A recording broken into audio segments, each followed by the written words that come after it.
Alright everyone, Matt here on the Vinyl Head UK channel. It's been a minute, right, since we put out a vinyl appreciation video. I've had some computer issues, I've had a few things going on with that. Thankfully, it's all fixed, it's all sorted.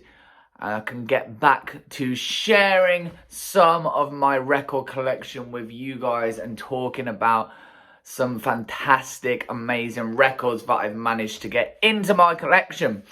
Today, we are going to talk about a great British band, an up-and-coming band. I say up-and-coming, they've been around for a little bit. This is their first studio album. It's a band that the press, the music press, have really jumped on board with their second album and now this album. I got it off Discogs, as most of my records are, for a really cheap price. I couldn't believe it when I saw how cheap this record was going for. I had to snap it up. I thought maybe there was an error or it was a single, but it was only a few pounds. It was like £3 or £4. So I had to jump on and get it. And I'm glad I did, because this is a killer record. Let me show you what it is. Doesn't really give it away too much on the front, but this is the third album by Employed to Serve. This is, of course, Eternal Forward Motion. What a band. The band from Woking, of all places. That heavy metal mecca, of course. Woking. Anyone who's not from the UK, you'll have to check out where Woking is. I'm not even sure where Woking is. But Employed to Serve have definitely put it on the map. Got this quite kind of cool, greeny coloured artwork right here for you. So yeah, it's a band that I've known about for a little bit of time, but never really dived into all that much. I kind of got a little bit lost in the shuffle with a few other bands that I wanted to check out. And then I was in my car, and I usually just have Apple Music on in my car, on the metal radio thing that Apple Music has, where it just shuffles through tracks, old tracks, a lot of sort of newer tracks, like the new Maiden track that's dropped this week's been on it a lot of new At the Gates, Cannibal Corpse. But then this track came up called Force Fed by Employed to Serve, and I was like, check it out, because, you know, I've heard a bit about this band, a lot of good press about them, and I loved it. It was such a great track, and I skipped back and listened to it again and then again. I did it like 3 or 4 times in a row. It was such a good track. And that was off this album. And I was kind of hooked, and I went back and I went and checked out a little bit more of this record. And then, yeah, like I say, I saw it on Discogs and was like, I gotta get it for a low price. It was a steal. And it sounds huge, it sounds massive, and I fully support the music press in their belief that this band is doing great things. They, of course, were, I believe, on a main stage at Download Festival, the Pilot Festival, which was very cool to see. Of course, on those Download Pilot videos, I've talked and stressed about the importance of the British metal scene. And this is definitely a band who is heading up that sort of new wave of bands coming in. They're more of a hardcore band than sort of straight out metal as such. But there's a lot of ferocity, and there are some very metal elements. There's big breakdowns, there's thrashier parts, great vocals. It is a female fronted band as well, which we're seeing more and more of. We're seeing more females in metal bands, whether that's vocalists or guitarists. You never really used to see many females within the metal community. You had bands, you know, female bands like Kitty from back in the day, and the Donnas, who were maybe a little bit more manufactured, but Kitty. You had Joe from Bolt Thrower, who was a very famous female. But now more and more females are coming through in these bands, and the vocalist here, Justine Jones, hell of a voice, fantastic, just metal vocalist. obviously going to talk about her a little bit coming up. But yeah, this is the third release by this band. This is a 2019 release, so 2019 pressing. And it's the first major label release by the band. This is, of course, by put out by Spinefarm Records. Many of you will know Spinefarm and their history and quite the roster as such that record label has. So this was put out on Spinefarm. The band themselves, I don't know well enough to know their names off by heart, so I have got it written down here in front of me. So Justine Jones on vocals. Now, she actually used to work for Holy Raw Records, which obviously isn't going anymore. There was a bit of drama, which some of you might know about. But that label was very sort of the label to go to for up-and-coming British bands of sort of a more heavier, maybe extreme side. Bands like Rolo Tomasi and Gallows were part of that label early on. That label was very instrumental in pushing bands like that. And Justine Jones worked for that label, so she knew what she wanted with the band, and obviously working in that environment, she could see what was happening in the scene and sort of maybe not capitalize on it as such, but help push the band in the right direction. Of course, they were part of that label initially, but obviously with the downfall of that label because of what happened, they came away, as did other bands. And yes, Spinefarm picked them up, and as I say, Spinefarm put this one out. So yeah, Justine Jones on vocals on this record. We also had Sammy Urwin and Richard Jacobs on guitar. We had Brett Houslop, hope I got that right, on bass. And then Robbie back on drums. And that makes up the 5-piece that is employed to serve. Let's check out the artwork as we always do. Let me show you. Like I say, it's very kind of, I guess, green. Trying to catch it in the light. Bluey green. You see that artwork there. So we've got the employed to serve logo, which they do, from what I've seen. I've not seen this band live yet. I hope to rectify that. I noticed that they are the opening band on the Gojira UK tour that was announced for next year, or later in this year, with Alien Weaponry as well. So that's pretty killer bill, those 3 bands. I always like Gojira support. When Gojira do their UK tours, they always bring out real decent support. Code Orange I caught on one of their tours. And I'm going to mention Code Orange a little bit in this video. But yeah, Gojira always have good tours, and I'm glad that these guys are getting that exposure with what is very important metal band with Gojira right now.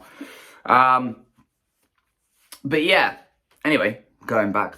You've got the, that's what I was going to say. So yeah, the logo.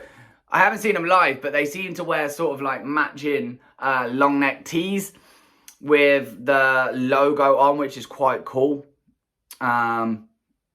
You know, I like that sort of thing. I think it's quite cool, rather than just wearing like a load of band shirts. They're wearing their own band shirt altogether. I've noticed like Anthrax have been doing that and whatnot. I think it's quite cool. But yeah, there's a lot of gears going on. And then there are some people. It's really hard to see. I don't know if you can see that too well. But there's some people that are chained around the neck up here as well. So I don't know what's happening with those guys, but there's a lot of gears. If you're a fan of gears, this is the album cover for you. On the back, it's kind of that dark greeny blue color. Again, we have our track listing as well as pictures of the 5 of them. Spinefarm logo and all our usual credits and stuff down the bottom right there. Let's look inside, shall we? It's going with that color scheme again, which makes it super hard to actually see what's going on it. But there's some pictures top and bottom of the band playing live. We have some lyrics printed, although as you can see from that, they're pretty impossible to read. It's not an easy color scheme to go with. Some more live pictures. Track listing is a green stripe through the middle, front and back. more lyrics, and then who's in the band and stuff. It's really, from what I can see, really hard to pick up on the camera there. But it is there. Gotta believe me. And then the record itself, this sleeve is quite tight, so I've got to be careful pulling it out. It feels like 180. It's not listed as 180, but it does feel it. And then we carry on with a gear. There's nothing else on that label other than the gear. That's the same on the flip. It took me a minute to even spot where it said side A and side B. In fact, I think it only says side... Oh no, it does say A and B. But it took me a minute to find where it is. It's just a little A at the bottom there and B on the other side. So yeah. If you haven't got the best eyes in the world like me and you need glasses, it's kind of hard to see what's going on this. But hey, that's all part of it, I guess. I do like the artwork. I think it's quite cool with all the gears and that. I'll pop this back inside and then... let's look at track listing. Let's see what we've got on it. It doesn't split side A and side B on the track listing itself. Hopefully I'll get this right and stop at the end of side A. But A is Eternal Forward Motion, title track. Beneath It All, Dull Ache Behind My Eyes, Harsh Truth, Sawtooth Twin, and Force Fed. Flip it over onto B. We Forgot You, Suspended in Emptiness, Reality Filter, Ode Zero, and then closing on Bare Bones on a Blue Sky. It's kind of a theme. I think they draw influence from our beautiful British weather, but a lot of the imagery with the lyric titles and a lot of the lyrics themselves and the title names. Or the track names, sorry, are kind of based around gloomy, kind of depressing weather and feels and stuff like that. They did it on previous records, kind of the same thing going on here. Lyric-wise, there's talk of depression, there's sort of angst, not teen angst, but angst of what is going on in the world. Various themes like that. There is slight bits of positiveness to it, but it is essentially kind of angst of the frustration of a world or frustration towards people and various things like that. Running through the record, it sounds massive. This band does draw influences from bands like Converge, Dillinger Escape Plan, and then, of course, Code Orange. I said I was going to mention Code Orange. There's some tracks on here which you can really hear a Code Orange feel to them. It's almost like kind of a British Code Orange. I think Code Orange have gone a little bit more sort of experimental maybe, or electronic, whereas you don't really get that with Employed to Serve, but you can hear parallels between the two bands, which is not a bad thing because Code Orange are great. The Forever album's amazing, a really great live band, but you can hear influences drawn from Code Orange, which, you know, that's cool. But yeah, Converge and Dillinger, bands like that, you can definitely hear the influence. Eternal Forward Motion, so it kicks off with this kind of, it's not lo-fi opening, but kind of, I don't know what you'd call it, going in that direction. It has a spoken word over the top where there is a few passages of spoken word. I don't know if that's one of a band or who it is, but there is spoken word, very English sounding spoken word, which, you know, not surprising. And then it just smashes into the track with absolute carnage, and we're off and running in this amazing record. It's about 40 minutes long or so, I think, this record. We're going into it. It's big, it's heavy, it's monstrous. There is breakdowns towards the end of this track. There's a lot of breakdowns on this record. Some are huge, but we're off and running with the title track. Coming on to the second track, Beneath It All, we have another spoken word intro with a bass sitting underneath it. Lyrics on this one are kind of a little bit more positive. you know, about not giving up and not having the self-doubt so much, which you see sort of more on some of the other lyrics. But you can interpret these lyrics on this one as to being something actually quite positive, depending on how, you know, you look at the lyrics and sort of take in the lyrics. But I think it is kind of a positive thing. There's a slight breather in this track where it has kind of another band that I mentioned a couple of times now is Korn. It has kind of his high note Korn feel to it, with the guitar. Just running through it a little bit before we go into this really groovy riff. There is a lot of quite groovy riffs on it. There's a big groove on this. Before we go into another sort of hardcore led breakdown coming into the end of the second track. As I say, there is a lot of breakdowns on this one, but I'm not complaining. The third track, Dull Ache Behind My Eyes, is frenetic. It really, you know, I said about Converge and Dillinger, this is where those influences shine through most. It is frenetic, it is in your face, but then it goes into this huge, slow, sludgy, massive, heavy breakdown. It really slows things up. It's not even like a mid-tempo breakdown. It is just slow and heavy, and it just punches through the speakers, and it just slows down more and more on the tempo. The guitars just do this crazy sort of just riffing at the end, and the drums are still going on the breakdown, just slower and slower. It's so freaking heavy, especially coming out of such a wild, crazy track to begin with. We go into Harsh Truth. I did a great video for this one as well, and this is really dealing with depression and suicide. But it has the best scream from Justine Jones on this towards the end. It goes into another breakdown, but there is just a short pause on the instruments, and Justine Jones lets out this absolute incredible scream, like just pierces out of her, like something that's alive just come out of her, and it sounds amazing. And then we kick into that breakdown once again, super heavy, not quite as slow as a previous breakdown on the third track, but still huge. Lots of groove to it as well, but man, that vocal, just that scream, it's like bewitching noise coming out of her. We then take it into Sawtooth Twin, which is an instrumental. We kind of start out, we have a breather, which I think is kind of good considering the last couple of tracks. We just get time to kind of find ourselves and just settle ourselves down a little bit. This really soft, nice it's not acoustic, it's a nice instrumental.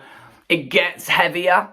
It's not fast, it's kind of, again, a mid-tempo feel to it. It is heavy, but it is kind of calming at the same way, and it just lets you catch your breath before going into the last track on the first side, and that's Force Fed. It starts with this da-da-da on the snare. The volume is a little bit lower on the first one, and then it comes through a little bit louder on the next sort of mini filler such on the drums.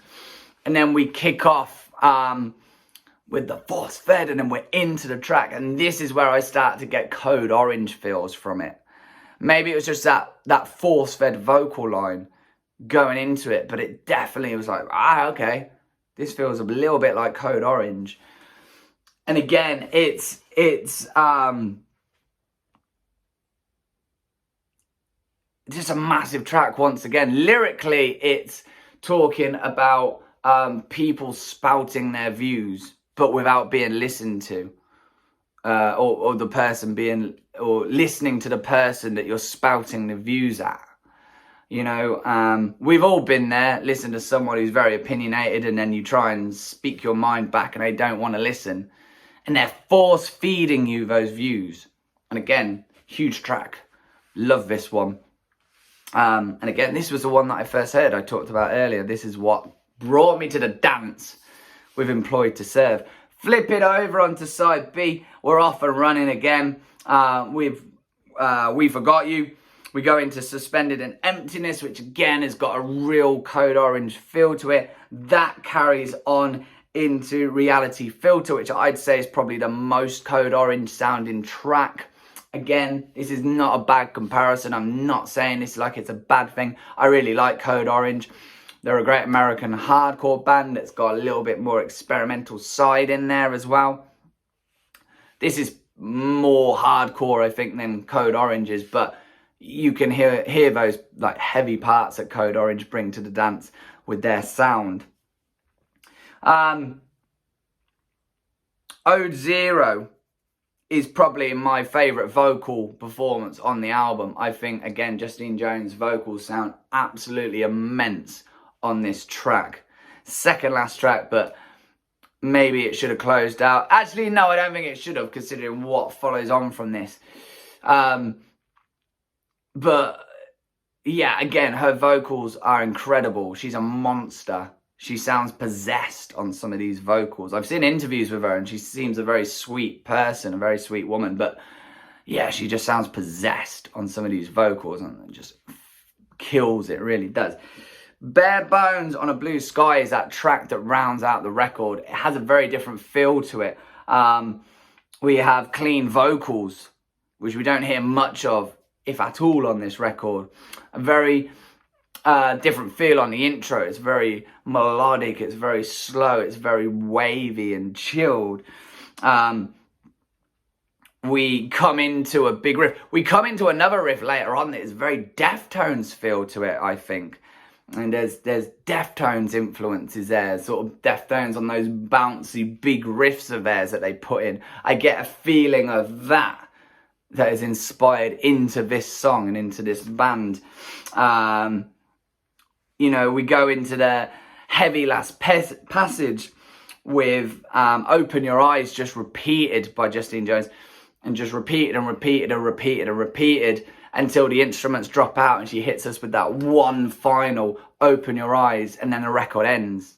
And we're left breathless. We're left like, what was that? As I say, I absolutely truly believe that the British press are right, or the music press are right, to be jumping on board with this band. I think this band has a big future. If they keep churning out records like this, you know, they're going to become a powerhouse. I like the idea that they're going to get some real good recognition off of Gajira tour and from the Download pilot show. And just keep them coming, guys. This one's about it. This one's a killer. The third studio record by Employed to Serve. Go and check this band out. And of course, thank you for checking this one out. Like I said, it's been a hot minute since we put out a vinyl appreciation video. I hope that this one is back with a bang. Don't forget, of course, to go and subscribe to the channel to catch all the vinyl appreciation videos, plus much, much more. Go and smash that like button, the bell for all notifications. I'll be back with more Download Memories. We're coming to the end of that series now. We've flown through it. And yeah, as always, go and listen to vinyl. Go and buy vinyl. I'm Matt. Catch you guys real soon.